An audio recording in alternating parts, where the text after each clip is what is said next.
Batang 90s rin makarelitan eh. Let's go!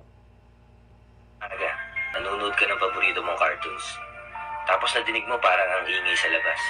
Pagsilip mo, yung mga kalaro mo naglalaban ng text.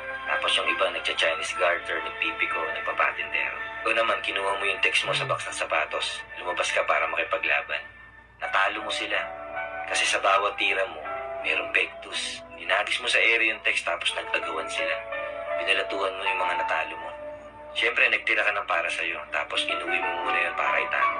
Paglabas mo ulit, ang laki na ng pinagbago. Simentado na yung kalsada, ang dami ng mga bahay. Yung mga batang babae nagtitiktok. Yung mga batang lalaki naman nag-ML. Medyo nalungkot ka kasi ibang-iba na yung paraan ng pagsasaya ng mga kabataan ngayon. Parang kailan lang, no? Nakikipaglaro lang tayo ng text. Bihira ka pa matalo. Nakikipaglaro rin naman ngayon sa tadhana. Yun nga lang, ang hirap ng manalo. Sulahin na jud kayo karon kaysa sa una no. Sa mga nakarelate. Thank you for watching.